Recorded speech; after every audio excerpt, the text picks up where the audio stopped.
ുള്ളത് ഇപ്പോൾ എങ്ങനെയാണ് ഞങ്ങളെ വളർത്തിയിട്ടുള്ളതൊക്കെ പറയുമ്പോൾ ശരിക്കും സത്യം പറഞ്ഞാൽ അഭിമാനം തോന്നും. നമുക്ക് മാത്രമല്ല, നമുക്ക് പറയല്ലോ, നമ്മൾ രോമാഞ്ചമുണ്ടായി, നമ്മൾ രോമെടുത്ത് കുടിച്ചതൊക്കെ പറഞ്ഞതുപോലെ തന്നെ അദ്ദേഹത്തിൻ്റെ ഓരോ വാക്കുകൾ കേൾക്കുമ്പോഴും വളരെ സ്നേഹത്തോടു കൂടി നമ്മളെല്ലാവരേക്കും നമ്മുടെയൊക്കെ മക്കൾ ഇങ്ങനെ ആയിരിക്കണം, വളരേണ്ടത് എന്ന് അഭിമാനം തോന്നുന്ന ഒരു നിമിഷമായിരുന്നു. അതുകൊണ്ട് തന്നെ അദ്ദേഹത്തിൻ്റെ മക്കളുടെ ആ സ്നേഹപ്രകടനം കണ്ടപ്പോൾ വളരെ സന്തോഷം തോന്നി.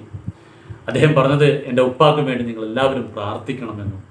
നിങ്ങളൊന്ന് ആലോചിച്ച് നോക്കൂ, നമ്മൾ ചെയ്ത തെറ്റിന് അദ്ദേഹം മാപ്പ് പറയുക, അതാണ് നല്ല അച്ഛൻ്റെ മകനായി പിറന്നതിൻ്റെ ഉദാഹരണമാണ്, നല്ല കുടുംബമാണ്. ഓരോരുത്തരെയും, പോലീസ് ഓഫീസേഴ്സിനും അതുപോലെ തന്നെ വന്നിട്ടുള്ള സാധാരണക്കാരുടെ എല്ലാവരോടും ഓരോരുത്തരുടെയും ആ സ്നേഹപ്രകടനം, ആ നന്ദിയും ഒക്കെ അദ്ദേഹം പറയുമ്പോൾ വളരെ ദുഃഖത്തോടു കൂടിയാണ് നമ്മൾ ഓരോരുത്തരോടും നിങ്ങൾ ഓരോരുത്തർ